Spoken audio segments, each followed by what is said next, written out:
자, 여러분 안녕하세요. 컴퓨터 응용 선반 기능사 박쌤입니다. 자, 오늘은 2017년 1회 관연도 기출문제 해설 강의 하도록 하겠습니다. 자, 먼저 1번 보겠습니다. 자, 1번 다음 중 CNC 선반 프로그램에서 단일형 고정 사이클에 해당되지 않는 것은. 자, 여러분들 단일형 고정 사이클이라는 것은 뭐냐면 옆에 그림을 보시면 원래 공작물이 이런 상태로 돼 있는데 이걸 한꺼번에 깎아낼 수 없기 때문에 우리가 이런 사이클을 써서 이렇게 조금씩 깎아내는 것을 우리가 고정 사이클이라고 합니다. 그런데 우리가 이제 단일형 고정 사이클에 해당되지 않는 것은 일단 정답은 4번 정삭 사이클이 되겠습니다. 자, 정삭 사이클은 단일형 고정 사이클이 아닙니다. 자, 우리가 이제 예를 들어 뭐 내외경 절삭 사이클이라든지 나사 절삭 사이클이라든지 단면 절삭 사이클, 즉 G90, G92, G94로 하는 것들은 우리가 단일형 고정 사이클이라고 합니다. 이렇게 단일형 고정 사이클은 변경된 수치만 반복해서 지령하는 것이죠. 그래서 뭐 G90인 안찌름 바깥찌름 사이클, G92 나사 절삭 사이클, G94 단면 절삭 사이클이고, 그 다음에 한 개의 블록으로만 지령하는 것을 우리가 이제 복합형 반복 사이클이라고 하는데, 대표적인 게 이제 G70이죠. G70하고 뭐 G74 정도가 되는데, 그래서 여러분들이 보실 때 이 단일형하고 복합형하고 차이점이 뭐냐면, 단일형은 변경된 수치만 반복해서 지령하는 것이고, 자, 그 다음에 복합형 같은 경우는 한 개의 블록으로만 지령하는 것입니다. 예를 들어 여러분들이 프로그램 보시면 정삭 사이클에 뭐 G70 뭐 이렇게 하나의 블록으로만 지령하는 것을 우리가 복합형 반복 사이클이라고 생각하시면 되겠습니다. 자, 그래서 정답은 4번이 되겠습니다. 자, 2번 보겠습니다. 2번 치수 기입 시 사용되는 기호와 그 설명으로 틀린 것은. 자, 정답은 4번이 되겠습니다. 4번. 정사각형은 해설에 나온 것처럼 이렇게 정사각형을 표현해 주겠죠. 그 다음에 1번은 45도 못따기, 그 다음에 2번은 지름, 자, 3번은 9의 지름이 되겠습니다. 그래서 보조기호 같은 경우는 치수 보조기호는 꼭 나오니까 여러분들 해설에 있는 치수 보조기호를 꼭 암기해 주시기 바랍니다. 자, 3번 문제 보도록 하겠습니다. 3번. 자, 머시닝 센터 프로그램에서 고정 사이클을 취소하는 준비 기능. 자, 고정 사이클을 취소한다. 고정 사이클을 취소하는 준비 기능은 G80이 되겠습니다. G80이 되겠죠. 자, 고정 사이클을 취소하는 기능은 G80. 자, 핵심 이론에 자, 이렇게 별표 쳐놓은 G코드는 여러분들이 좀 암기하시면 금방 풀 수 있는 문제입니다. 자, 그 다음에 G76 같은 것은 정밀 보링 사이클. 자, 3번의 G83은 심공 드릴 사이클. 4번의 G87은 백보링 사이클이 되겠습니다. 자, 4번 보도록 하겠습니다. 4번. 자, 프로그램을 컴퓨터의 기억 장치에 기억시켜 놓고, 자, 통신선을 이용해 한 대의 컴퓨터에서 여러 대의 CNC 공작 기계를 직접 제어하는 것은 무엇인가? 자, 핵심 키워드는 이 한 대의 컴퓨터에서 여러 대의 CNC 공작 기계입니다. 이 한 대의 컴퓨터에서 여러 대의 CNC 공작 기계를 직접 제어하는 것은 자, DNC가 되겠습니다. DNC. 우리가 다이렉트 NC라고 해서 쉽게 말씀드리면 그림을 보시면 이제 중앙 컴퓨터가 있고 이 중앙 컴퓨터에서 여러 가지 이 CNC 공작기, 예를 들어 뭐 CNC 선반이라든지 아니면 머시닝 센터라든지 이 CNC 공작 기계를 자, RS23이나 뭐 인터넷 케이블 이런 통신선들을 이용해서 한 대의 컴퓨터에서 여러 대의 공작 기계를 제어하는 방식을 우리가 DNC라고 합니다. DNC. 자, DNC. 그래서 정답은 DNC고, 참고로 여러분 1번에 있는 ATC는 자, 오토매틱 툴 체인지라고 해서 자동 공구 교환 장치가 되겠고, 그 다음에 뭐 4번의 FMC 같은 경우는 복합 가공, 그 다음에 FMS 같은 경우는 유연 생산 시스템, 그다음에 또 많이 나오는 게 CIMS, 컴퓨터 통합 가공 시스템 등이 있습니다. 그래서 여러분들 한 대의 컴퓨터에서 여러 대의 CNC 공작기를 직접 제어하는 것은 우리가 DNC라는 것을 꼭 여러분들이 아시면 될 것 같습니다. 자, 5번 보도록 하겠습니다. 5번. 자, CNC 선반에서 지령값입니다. 지령값. 자, 지령값.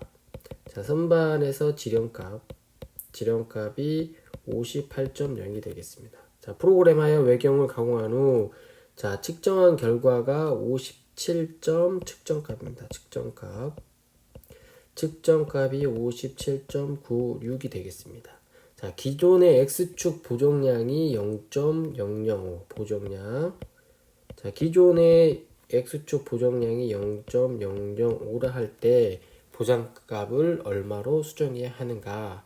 먼저 여러분들 측정값과 지령값의 오차를 보시면, 자, 측정값이 57.96에서 자, 지령값을 빼주면, 자, 마이너스 0.04, 즉 0.04만큼 작게 가공되므로, 그래서 공구를 X의 플러스 방향으로 작게 가공됐으니까 플러스 방향으로 0.04만큼 이동하는 보정을 해야 되는데, 자, 그러면 기존의 보정값이 0.005가 있고, 자, 플러스 방향으로 0.04만큼 이동해야 되니까 더해주면 정답은 공구 보정값의 0.045, 정답은 4번이 되겠습니다. 4번이.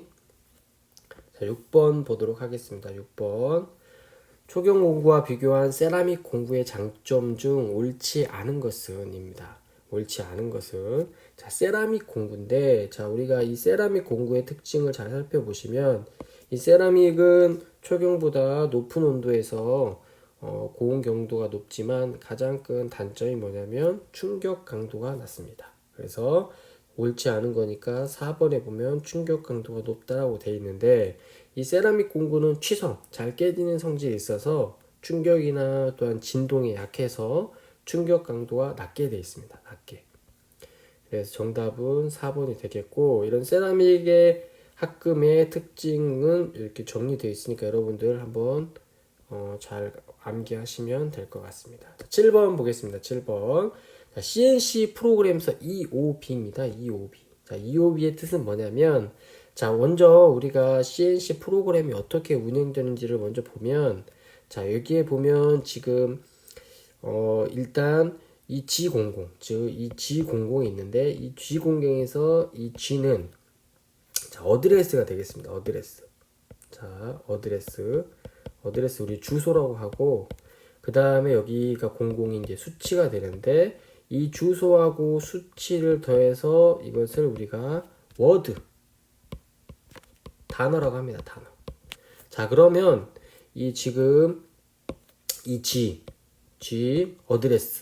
어드레스하고 이 수치를 더한 것을 워드라고 합니다. 워드. 또한 이 워드가 모여서 우리가 블록을 이룹니다. 블록. 그래서 이 블록의 끝에 이 표시를 하는데, 이것을 우리가 EOB라고 합니다. EOB. 자, end of 블록. 자, end of 블록. 그래서 정답은 2번이 되겠습니다. 그럼 이런 블록들이 모여서 우리가 하나의 프로그램이 되는 겁니다. 자, 다시 한번 말씀드리면, 예를 들어 이제 X10이 이렇게 있으면 이 X는 어드레스가 되겠습니다. 어드레스, 주소가 되겠고, 이 10은 이제 수치가 되는데, 이 어드레스, 주소하고 수치하고 더해져서 하나의 단어, 워드가 됩니다. 워드. 이 워드들이 모여져서 하나의 블록이 됩니다. 블록. 자, 이 블록이 되면 이 블록들이 모여져서 프로그램이 되는 겁니다. 그래서 해설을 잠깐 보시면, 자, 몇 개의 단어가 모여 구성된 한 개의 지령 단위 지령절, 자, 블록이라고 하는데, 이 지령절과 지령절을 EOB, 즉 end of 블록으로 구분한다. 그래서 여러분들 여기 세미콜론, 이 표시를 많이 쓰게 됩니다. 자, 그럼 8번 보겠습니다. 8번. 자, 맞물리는 한 쌍의 기어의 간략도라고 합니다. 간략도. 우리가 기어를 그릴 때 다 그리는 게 아니라 간단하게 보기 위해서 우리가 간략도를 그리는데, 지금 그림에서 보이는 보기에서 보이는 기어 간략도에 해당하는 것은 무엇인가? 그래서 정답은 여기 보시면 이렇게 두 개 있기 때문에 이중 헬리컬 기어가 되겠습니다. 헬리컬 기어. 자, 이중 헬리컬 기어가 되겠습니다. 자, 9번 보겠습니다. 센타리스 연사기의 특징 설명으로 틀린 것은인데 정답은 1번이 되겠습니다. 1번. 자, 우리가 긴 홈이 있는 가공물의 연삭에 적합하다. 틀린 건데 긴 홈이 있는 가공물의 연삭은 센터리스 연삭이 곤란하죠. 자, 이 센터리스 연삭. 자, 이 센터리스 연삭의 문제 유형은 크게 두 가지가 있습니다. 방금처럼 뭐 연삭기의 설명으로 틀린 것은, 또한 센터리스 연삭하고 일반 연삭하고 비교해서 뭐 장점이라든지 이런 것들, 즉 센터리스 연삭기의 특징에 관련된 것들 여러분이 잘 암기하시면 문제를 금방 풀어낼 수 있을 거라고 생각이 됩니다. 자, 그림에 보시면 우리가 이제 일반 연삭 같은 경우에는, 자, 우리가 일반 연삭에는 공작물이 이렇게 있으면 여기에 이제 센터 구멍을 내서 센터를 자 이렇게 설치하고, 센터를 설치하고 숫돌이 있으면 숫돌이 회전하고 이 공작물도 같이 회전해서 이 숫돌이 움직이든 공작물이 움직이든 이렇게 가공하는 게 일반적인데, 자, 그러려면 여기에 센터를 대야 되고 공작물에 센터 구멍을 뚫어야겠죠. 그런데 센터리스 연상은 공작물에 센터 구멍을 뚫지 않고 여기 보이는 이 조종숫돌을 조금 삐뚤어서 자동적으로 공작물이 앞으로 자동으로 이동하게 되는데, 이 공작물이 대형이거나 또는 무겁거나 또한 이 공작물에 뭐 긴 홈이 있다고 하면 이게 돌아가면서 공작물이 회전하면서 가공이 안 되겠죠. 그래서 이 여러분 일반 연삭하고 센터리스 연삭하고의 구조 자체를 차이점을 잘 아시면 센터리스 연삭의 특징에 대해서 여러분들이 암기하신데 더 쉬울 거라고 생각됩니다. 자, 그래서 센터리스 연삭의 특징은 중요하니까 여러분들 꼭 암기하시면 될 것 같습니다. 자, 그러면 10번 보겠습니다. 10번. 자, 다음과 같은 숫돌받기 표시. 자, 숫돌받기 표시 방법은 상당히 많이 나오니까 여러분들은 꼭 암기하셔야 되는데요. 자, 문제에서 숫돌 입자의 종류를 표시한 것은 무엇이냐? 자, 숫돌받기의 표시는 5개를 표시합니다. 하나, 둘, 셋, 넷, 5개를 표시하는데요. 자, 순서대로 숫돌 입자. 자, 순서대로 숫돌 입자가 되겠습니다. 그 다음에 입도, 그 다음에 결합도, 그 다음에 조직이 되겠습니다. 조직, 그 다음에 결합체. 자, 그래서 숫돌받기 표시는 상당히 여러분들이 많이 나오니까 꼭 암기하십시오. 자, 문제에서는 숫돌 입자라고 했어요. 숫돌 입자의 종류는 맨 앞에 나온 AA, 화이트 알루미늄화가 되겠고, 자, 60은 입도, 자, K는 결합도, M은 조직, V는 결합체가 되겠습니다.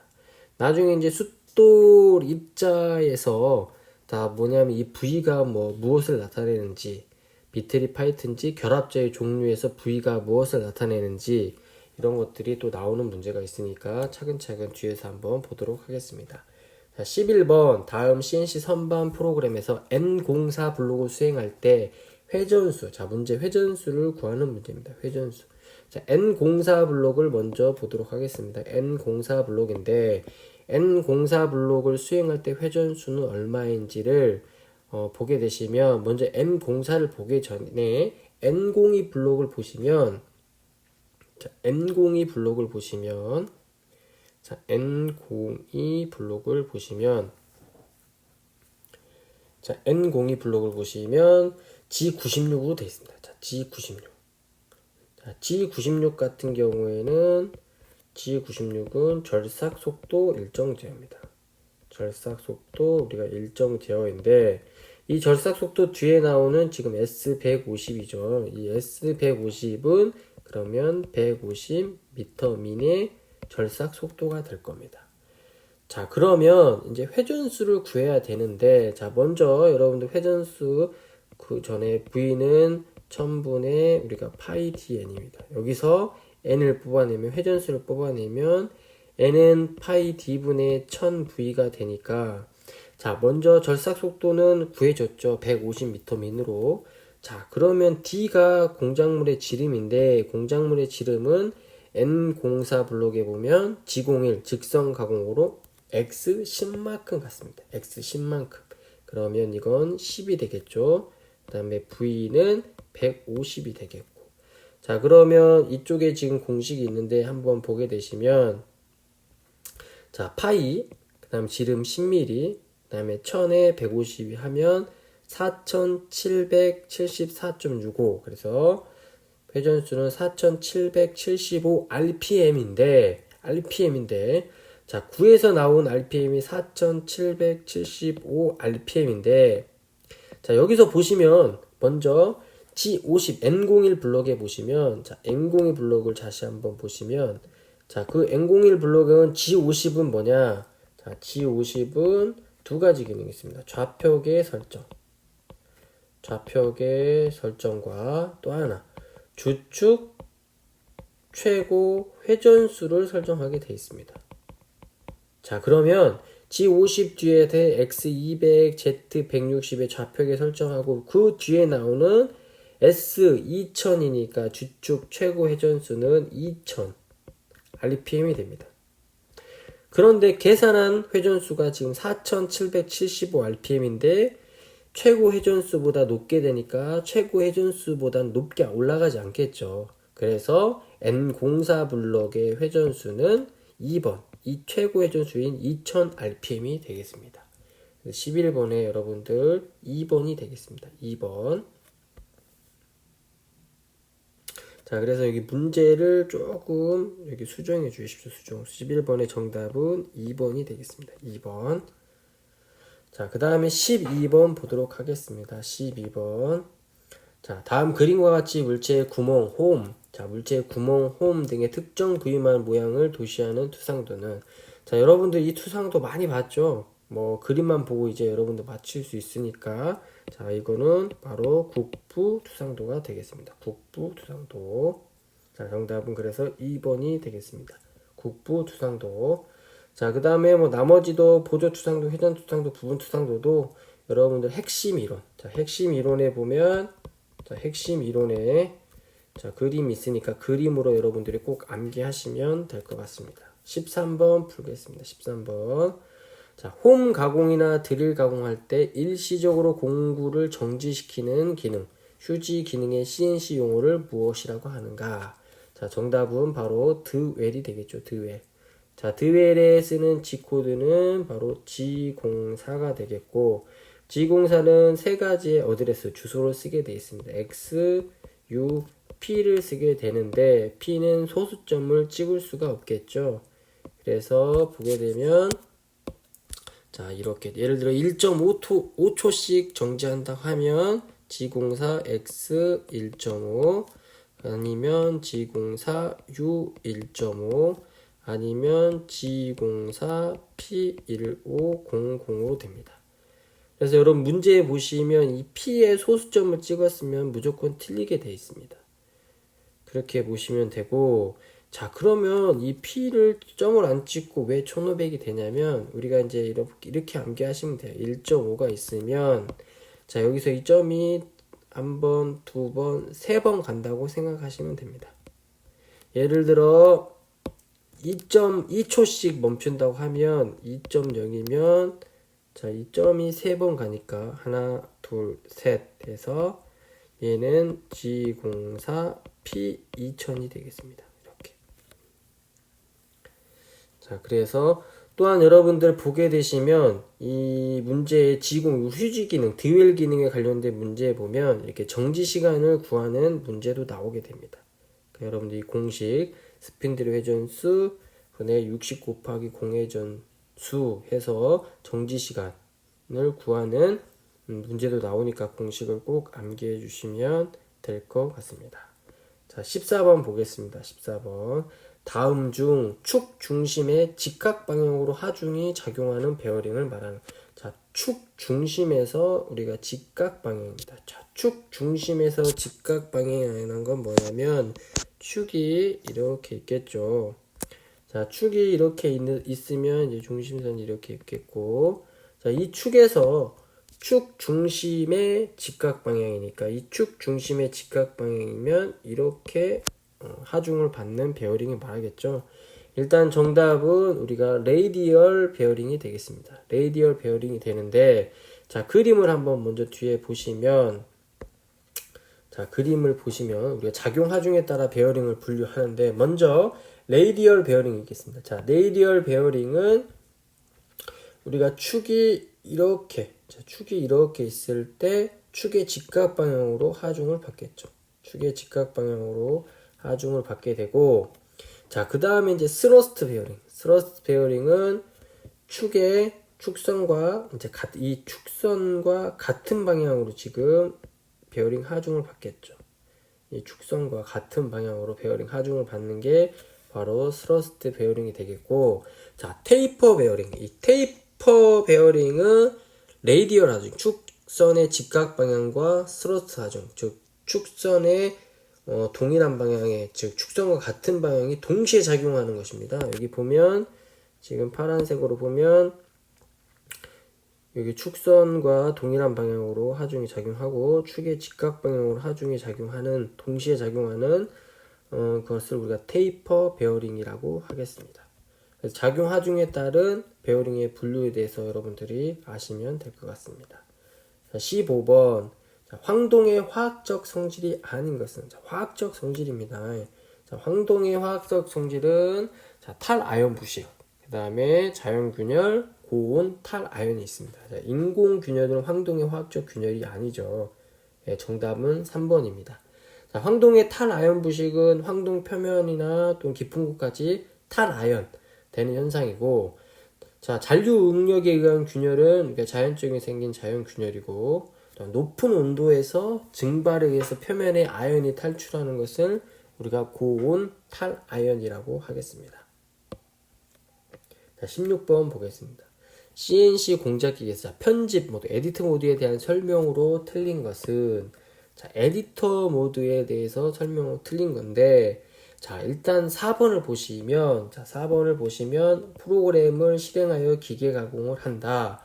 나중에 여러분들 실기를 하시면 아시겠지만 프로그램을 다 완벽하게 입력을 하고 이제 돼서 프로그램을 실행해서 가공을 할 때는 편집 모드가 아니라 바로 자동 모드, 오토 모드에서 실시하게 됩니다. 오토 모드.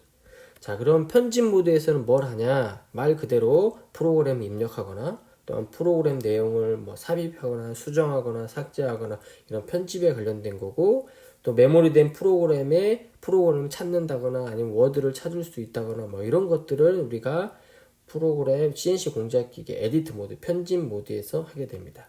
자, 우리가 여러분들 조작판을 보시면 나중에 이렇게 뭐 토글 스위치가 이렇게 있지만, 그래서 이 토글 스위치를 돌리면 이제 편집 모드, 여기에 보면 뭐 오토도 있고 에디트 모드도 있고 해서 이 토글 스위치를 돌리면서 여러분들 그 모드를 선택하게 되어 있습니다. 실기하시면서 자세히 보시면 될 것 같습니다. 자, 17번. 자, 고정식 원판 코일에 전류를 통하면 전자력에 의하여 회전 원판이 잡아당겨 브레이크가 걸리고 전류를 끄르면 스프링 작용으로 원판이 떨어져 회전을 계속하는 브레이크는, 자, 여러분 딱 읽어보시면 이거는 전자 브레이크구나 라고 아실 수 있을 것입니다. 자, 17번.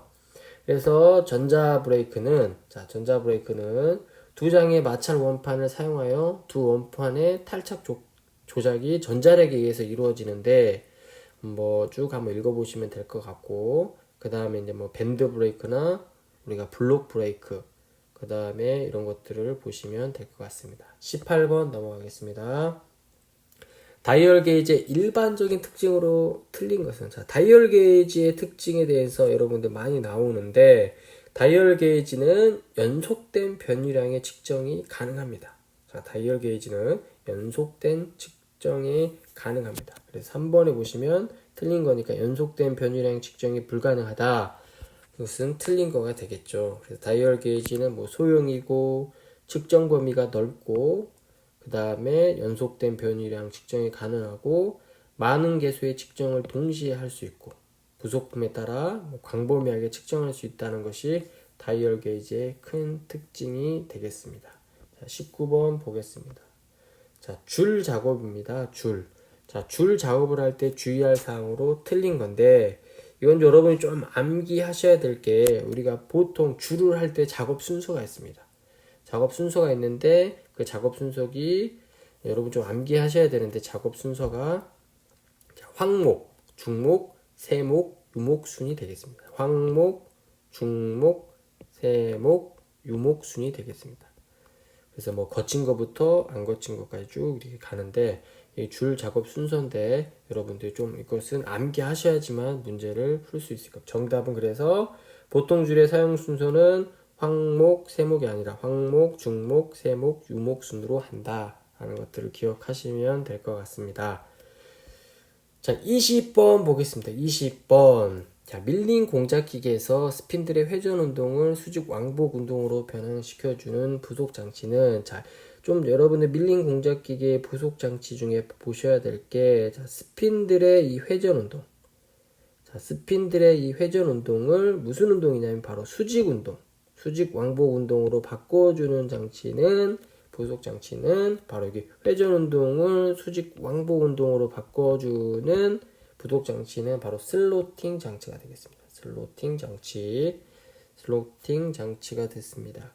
보시면 될 것 같고, 자, 그 다음에 21번 보겠습니다. 자, 20번 같은 경우는 선반에 밀링의 부속 장치 있으나 21번은 지금 선반용 부속 장치입니다. 자, 그 중에서도 자, 여기 보시면 구멍이 있는 공작물을 고정하여 동심.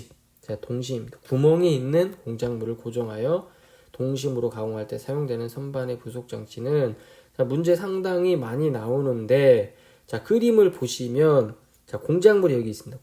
공작물에 그 대신 구멍이 뚫려 있죠. 근데 이 구멍이 뚫려 있는 것을 고정을 하기 위해서 우리가 여기에 보시면 이제 맨드릴이라는 게 있습니다. 맨드릴. 자, 이 구멍 안에다가 이 맨드릴을 넣어서 이 맨드릴을 우리가 척이나 이 센터로 잡아서 회전시키면서 가공하는 것을 우리가 바로 그때 사용되는 게 맨드릴이 되겠습니다. 맨드릴. 자, 맨드릴. 자, 맨드릴은 또 다른 말로 우리가 이제 신봉이라고도 합니다. 신봉. 과거 문제들을 보면 맨드릴을 신봉으로 나타내는 경우들도 있으니까 같이 암기하시면 될 것 같습니다. 자, 그리고 뭐 여러분들 선반의 부속 장치 중에 가장 단골로 많이 나오는 게 이제 방진구죠. 방진구. 가늘고 긴 일감의 휘어짐을 방지하기 위해 사용하는 부속 장치, 방진구. 그 다음에 이제 뭐 여러분들 척인데, 척의 종류에는 뭐 단동척, 연동척이 있는데 그런 것들은 나중에 뒤에 가서 한번 보시기로 하겠습니다. 자, 정답은 그래서 1번 맨드릴이 되겠습니다. 자, 그래서 여러분 키워드로 외워야 할 때 뭐냐면, 자, 구멍이 있는 공작물 고정하여 동심이다. 이것을 좀 키워드로 암기하시면 될 것 같습니다. 자, 22번. 자, 너트의 풀림 방지를 위해 주로 사용하는 핀. 자, 핀입니다, 핀. 자, 너트의 이완 방지 또는 풀림 방지에 사용하는 여러 가지 방법들이 있는데, 뭐, 로크라트라든지, 뭐, 이런 여러 가지 방법들이 있는데, 그 중에 이제 들어가는 게 핀도 있는데 그때 사용하는 핀은 무엇인가가 문제인데 여러분들 정답은 분할핀이 되겠습니다. 분할핀. 자, 분할핀이 되는데 자, 여기 그림을 보시면 자, 분할핀은 두 가닥으로 되어 있습니다. 이렇게 두 가닥. 첫 번째, 두 번째.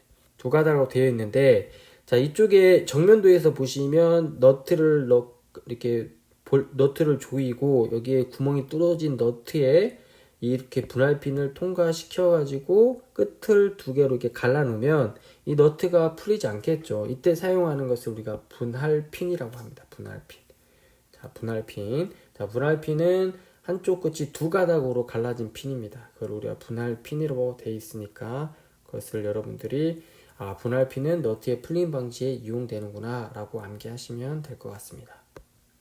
자, 23번 보겠습니다. 단조나 주조품의 볼트 또는 너트를 체결할 때 접촉부가 밀착되게 하기 위하여 자, 이게 키워드입니다. 구멍 주위를 평탄하게 하는 가공. 자, 구멍 주위를 평탄하게 하는 가공은 정답은 스포 페이싱이 되겠습니다. 스포 페이싱. 자, 스포 페이싱보다 가장 많이 나오는 게 카운터 싱킹과 카운터 보링입니다. 여러분들 카운터 싱킹은 먼저 드릴로 이렇게 구멍을 뚫은 다음에 접시머리 나사에 머리가 묻히게끔 카운터 싱킹 공구로 접시머리 나사가 묻히게끔 가공해 주는 건 카운터 싱킹이 되겠습니다. 그다음 카운터 보링은 카운터 보링도 마찬가지로 드릴 가공을 하고 카운터 보링 공구로 볼트 머리가 묻힐 수 있도록 카운터 보링 공구로 가공하는 것을 카운터 보링이라고 합니다. 여러분들 이렇게 보시면 파란색으로 카운터 보링하고 스포 페이싱의 차이점은 카운터 보링은 이렇게 볼트 머리가 묻히게끔 가공하는 반면에 자 스포 페이싱은 자 카운터 보링처럼 깊게 파는 것이 아니라 구멍이 묻히게끔 구멍 주위를 평탄하게 이렇게 가공하는 겁니다. 자, 다른 색깔로 표현해 보면 예를 들어 이 색깔로 표현해 보면 카운터 보링은 나중에 볼트를 체결하면 이렇게 볼트 머리가 완벽하게 묻히게끔 되는데 자, 스포 페이싱은 구멍 주위를 평탄하게 하니까 볼트 머리가 완벽하게 묻히진 않겠죠. 이렇게 볼트 머리가 완벽하게 묻히진 않을 겁니다. 그래서 카운터 보링과 스포 페이싱의 차이점이 그렇게 있다는 걸 여러분들이 아시면 될 것 같습니다. 그래서 여기 보시면 또 해설해 보시면 드릴 가공의 종류가 많이 나와 있습니다. 뭐 카운터 싱킹, 접시머리, 카운터 보링, 볼트 머리가 묻히게끔, 자 탭핑, 공작물 내부의 앞나사, 보링, 뚫어진 구멍을 넓히는 거, 자 리밍은 뚫어진 구멍을 정밀도 있게 다듬는 가공, 드릴 가공의 종류도 상당히 많이 나오니까 암기하시면 좋을 것 같습니다. 24번. 자, CNC 프로그램에서 보조 프로그램입니다. 보조 프로그램을 호출하는 보조 기능은 자, 정답은 M98이 되겠습니다. 그래서 여러분들 보조 프로그램, 즉 M코드는 반드시 암기하셔야 됩니다. 자주 출제되고 또한 여러분들 실기시험, 자, 이 실기시험에도 꼭 필요하기 때문에 여러분들 M코드는 꼭 암기하셔야 됩니다. 자, M00부터 자, 암기하는 팁을 알려드리면 처음부터 이렇게 순서대로 암기하시는 게 좋습니다. 암기하시는 게 M00은 프로그램 정지, M01은 프로그램 선택 정지, 자, M02는 프로그램 끝, 이렇게 뭐 암기하시는 것보다 뭐 이렇게 암기하시면 됩니다. M00은 우리가 프로그램을 PG라고 해가지고 프로그램 정지, 뭐 스탑 S 이렇게 쓰시고, 자 M01은 프로그램 선택 정지니까 뭐 선택 정지 이렇게 쓰시고, 그 다음에 M02는 프로그램 끝, 프로그램 뭐 끝이니까 2로 끝 하시고, 자 그 다음에 이제 이렇게 쓰는 거죠. M03, M04, M05 해서 3개 묶어가서 정회전, 역회전, 정지 이렇게 쓰시면 되겠고, 그 다음에 이제 M08, M09는 같이 쓰셔서 절삭유가 ON, 절삭유가 OFF 이렇게 쓰시고, 자 M30은 프로그램 끝 아니면 그 다음에 리셋. 자 M30은 뭐냐면 우리가 이제 프로그램이 여기서부터 뭐 쭉 이렇게 있다고 치면, 자 이제 여기에 이제 M30을 만나면 커서가 있는데 M30을 만나면 프로그램이 끝났고 리셋되니까 처음으로 돌아가게 됩니다. 하지만 여기에 M30이 아니라 그냥 M02 프로그램을 그냥 끝만 쓰면 커서가 이 프로그램 끝난 M02에 있습니다. 그 차이점입니다. M30하고 M02하고 차이점입니다. M30하고 M02하고 그 차이점 여러분들 보시면 되고, 그 다음에 M98 보조 프로그램 호출, M99 보조 프로그램 종료. 그래서 여러분 M코드 꼭 암기하셔야 될 것 같습니다. 자 넘기겠습니다. 25번. 자 주간과 비교한 주철입니다. 주철. 자 주철의 장점을 열거한 것 중 틀린 것은, 자 주철은 여러분들이 마찰저항은 우수한데 절삭 가공도 우수합니다. 절삭정도 우수한데 지금 2번에 보시면 자, 마찰저항 우수한 절삭 가공이 어렵다라고 되어 있습니다. 그래서 정답은 2번이 되겠습니다. 그래서 주철의 장점, 단점이 있는데 여러분 좀 암기하셔야 될 것은 자, 주철은 유동성입니다. 유동성. 자, 유동성은 뭐냐면 여러분 붕어빵 틀이 있으면 복잡한 붕어빵 틀인데 거기에다가 주철을 용해해서 넣었을 때 구석구석 들어가는 성질을 우리가 유동성이라고 합니다. 유동성. 그래서 유동성이 크니까 복잡한 형상의 부품도 제작하기 쉽다라는 게 바로 주철의 장점이 되겠습니다. 그리고 뭐 마찰 저항 우수하고 절삭성도 우수하고 압축 강도도 크고 그렇게 보시면 되고, 또한 단점은 취성이 크다. 그 다음에 강도들이 작고 소성 변형이 어렵다라는 것을 여러분들이 꼭 기억하셔야 됩니다. 특히 소성 가공, 뭐 단조나 그 다음에 인발이나 이런 것들이 주철은 안 된다는 것을 여러분들이 꼭 알고 넘어가셔야 됩니다. 26번 보겠습니다. 자, 비절삭 가공법의 종류로만 바르게 짝지어진 것. 자, 우리가 절삭 가공이 있고 비절삭 가공이 있는데 여러분 쉽게 그것들을 분류할 때 보시면 되는 게 바로 칩입니다. 칩. 예를 들어 선반을 가공할 때 칩이 유동형 칩이 나오냐 전단형 칩이 나오냐, 칩이 나오죠. 자, 칩이라는 것은 쉽게 말하면 여러분들이 내가 사과를 깎아 먹을 때 그 사과를 껍질이 나오겠죠. 그 사과 껍질이 칩이라고 보시면 되고, 그 사과를 깎을 때 쓰는 칼이 바이트라고 보시면 됩니다. 근데 이런 칩이 나오지 않는 것을 우리가 비절삭 가공법이라고 합니다. 비절삭 가공법. 자, 그래서 비절삭 가공의 대표적인 게 이제 용접, 주조, 소성 가공인데, 자, 소성 가공은 칩이 없이 가공하는 건데 소성이라는 성질을 이용해서 우리 가공하게 되는데, 자, 참고로 이제 우리가 소성과 탄성이 있습니다. 탄성. 자, 이렇게 철사가 있으면 여기에 이제 힘을 주게 되면 철사가 어느 정도 구부렸다가 자, 힘을 제거하면 철사가 원위치로 가겠죠. 이 원위치로 갔을 때 성질을 우리가 탄성이라고 하는데, 어느 정도의 힘을 줬을 때는 이게 구부러지고 원상태로 안 가겠죠. 이 안 갔을 때 성질을 이제 소성이라고 합니다. 이런 성질을 이용해서 칩이 나오지 않고 가공하는 것을 소성 가공법인데, 그 대표적인 게 바로 단조, 아변, 전조, 인발, 압출, 프레스 가공 등겠습니다. 그래서 정답은 4번이 되겠습니다. 4번. 소성 작업, 용접 작업이 되겠습니다. 자, 27번 보겠습니다. 탄소강의 성질에 관한 설명으로 옳지 않은 것은, 자, 탄소강은 탄소량이 증가할수록 내식성은 감소됩니다. 자, 2번에 보시면 잘못했죠. 자, 탄소량이 증가할수록 내식성은 증가가 아니라 감소가 되겠습니다. 감소. 자, 탄소량이 많아지면 인성과 충격치는 감소하고, 탄소강의 비중은 탄소량의 증가에 따라 감소하고, 비열, 항자력 등은 탄소량의 증가에 따라 증가한다. 그래서 이 탄소량에 따라서 여러분들이 조금 알아두셔야 되는데, 그게 이제 탄소강의 물리적 성질, 그 다음 탄소강의 기계적 성질인데, 탄소량이 증가할수록 이 내식성은 감소하게 되겠습니다. 자, 내식성은 참고로 뭐 부식이 되지 않는 성질을 우리가 내식성이라고 합니다. 자, 28번 보겠습니다. 28번. 공업 분야에서 가장 광범위하게 사용되는 강제 케이스 규격에서 SS입니다. SS 기호. 자, 이 SS 기호로 나타내는 재료는 바로 SS니까 우리가 고장력 강제가 되겠습니다. 이런 문제는 여러분 암기할 수밖에 없습니다. 자, 암기할 수밖에 없고, 자, 이 뒤에 보는 S는 아마 강제로 해서 스틸이 되겠죠. 자, 그러면 자, 2번 용접 구조용 압용 강제는 바로 뭐 SWS 400 A 이렇게 표시하고, 그 다음에 3번 일반 구조용 압용 강제는 뭐 SS 330.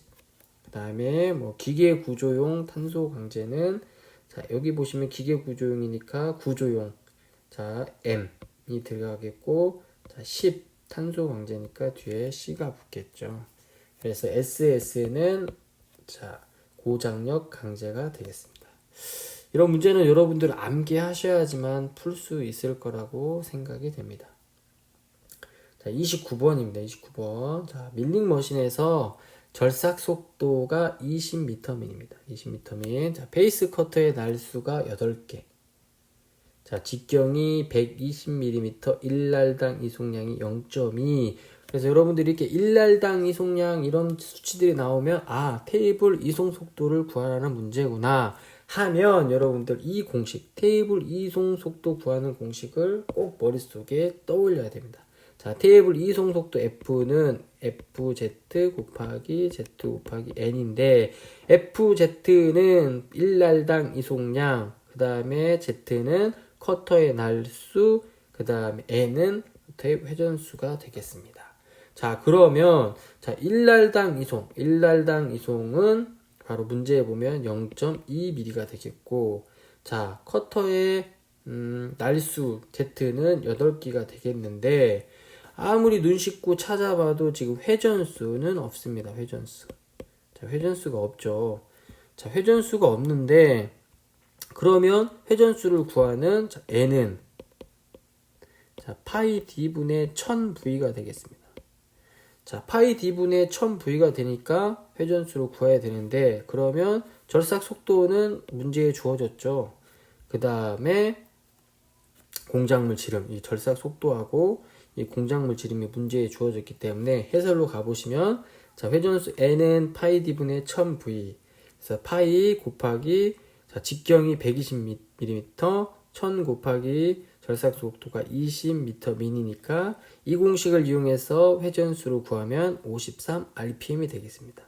이 53rpm을 여기에다 넣으면 해설해 보시면 테이블 이송 속도 F는 FZ 곱하기 Z 곱하기 N이니까 FZ 일날당 이송 0.2mm, 이수 8개, 그 다음에 방금 구한 회전수 53rpm을 하면 테이블 이송 속도는 85mm 민이 되겠습니다. 그래서 정답은 3번이 되겠습니다. 3번. 그래서 여러분들 여기 문제는 이 테이블 이송 속도, 즉 F는 FZ 곱하기 일수 곱하기 N과 회전수 N은 파이 D분의 1000V, 이 두 공식을 알아야지만 이 문제를 풀 수가 있습니다. 그래서 여러분들 꼭 이 공식을 암기해서 문제 시험장에 가시면 좋을 것 같습니다. 자, 30번 보도록 하겠습니다. 30번. 자, 하중이 3000N입니다. 하중이 3000N이 작용할 때, 자, 정사각형 단면이죠. 정사각형 단면.